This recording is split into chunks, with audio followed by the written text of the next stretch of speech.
All right, finally, I want to talk about a little stuff that I've been doing and stuff that you guys can do.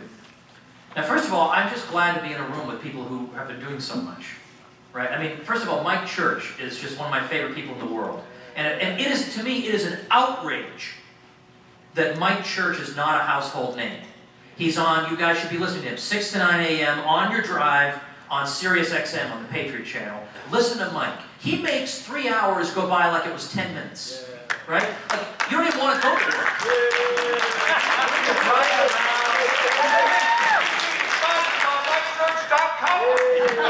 MikeChurch.com indeed. But seriously, I mean, this guy, this is a guy who sticks his neck out for us, taking unpopular positions that nobody else on the radio will take. Nobody else on the radio, on big-time radio. It's only Mike. He's a lonely voice out there. And he's done an enormous amount for us. We should rally to him. Listen to him. You'll love it. It's not like a short, well, Wood says I got to listen to church, so guess I'll do it. You're just going to love it. The guy's, I listen to him when I have these early flights and I'm in the car, and he'll go an hour without a guest. He'll have a guest for part of the hour, and then the other hour he'll just be talking.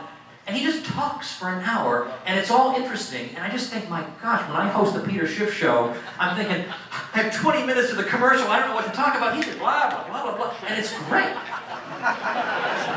But this room is full of people like that. I mean, these tables were full of your neighbors who are out there doing things. Get to know these people.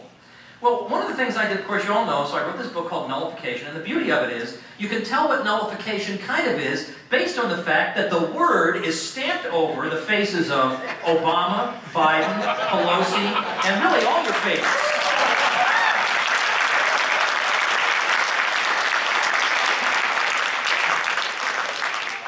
It's like a whole, I don't know, like a whole collection of the mediocre right here. So whatever the heck it is, you probably favor it. But I did this just because I was noticing that I've been writing about nullification, speaking about it as a historian. That's what historians do. We write about old things. I never thought I'd be writing about it as current events. Right? I was writing about the Virginia-Kentucky resolutions of 1798, and I enjoyed doing that. And then I noticed there were these Tea Party groups that were posting my videos saying, hey, we ought to try that now. And I thought, I never thought I'd live to see people courageous enough to think that way.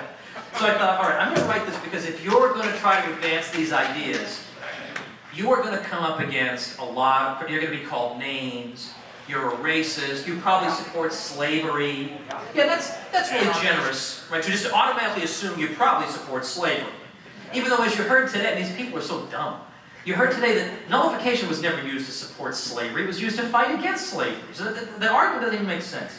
So I wanted to do this, and the thing is that I wanted to get some good, prominent people for blurbs on the back. But nobody wants to touch nullification with a 10-foot pole. So if I may just list for you the honor roll here, because they did stick their necks out. Judge Andrew Napolitano,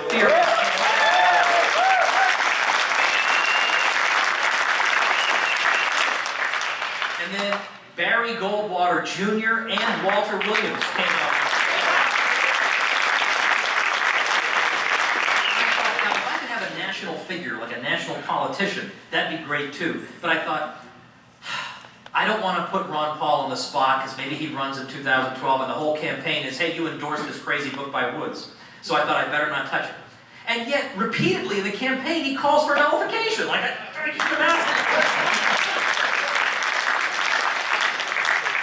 But anyway, what was fun about doing this is that I got to sort of tell U.S. history that I certainly didn't learn in school. I had to learn it on my own.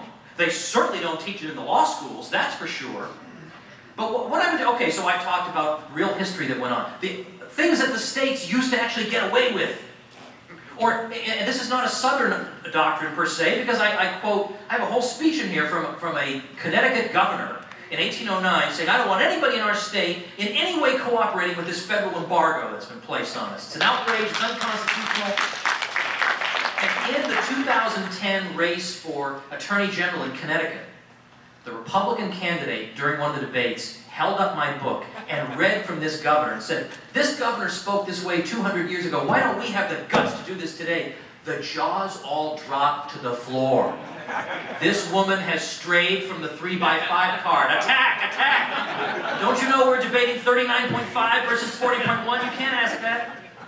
Or here, one of my favorite moments when I was getting my PhD, I was in the stacks, the library stacks at Columbia, one of the most depressing places in the world. It's dark and dank and ugh. And I just happened to come across, this is no kidding, a box, an old box amidst the stacks. And I opened up this box, and it's all old political pamphlets. And by old, I don't mean like 1971, I mean old.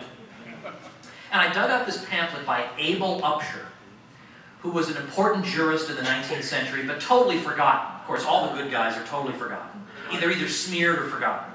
And he has this fantastic pamphlet in defense of nullification. And I sat there reading it, and I couldn't believe this thing. So then I did a little research. Has this ever been reprinted? It was reprinted in a magazine in 1835, and then never appeared anywhere ever again. So I put it in here.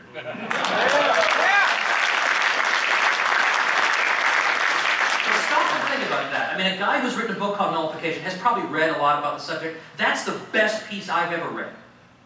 And we've never even heard about it. I wasn't even looking for it. I didn't even know it existed. I mean, think of what's out there that we don't even know about. It's just collecting dust in a library somewhere. And I just found it. So now, and I've been waiting for years, what can I do with this thing?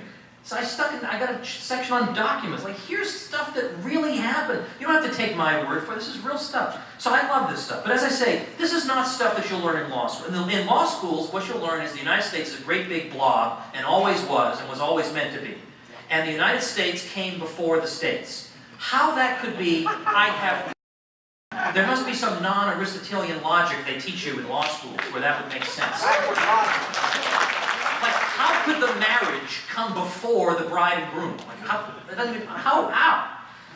And in fact, just in case you were unconvinced of the total corruption of the law schools, and I realize I'm taking liberties with my time, but I started late.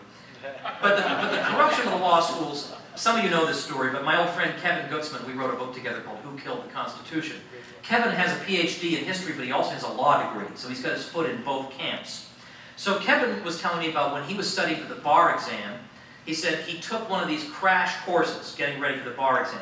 And I've now had this confirmed by another person who took these crash courses for the bar exam. You are told that when you get to the multiple choice section, an important test-taking tip is as follows. If you get to a question, and one of the possible answers is the 10th Amendment, that's always wrong. That's never right. You can just cross that right out. Now, Jefferson said the 10th Amendment is the cornerstone of the Constitution. It's gone from the cornerstone to being always the wrong answer. That's what they learn in law schools, and this is why when sometimes they'll put me up against a law professor to debate, and when I find out it's a law professor, I breathe a sigh of relief. I know he's not going to know anything.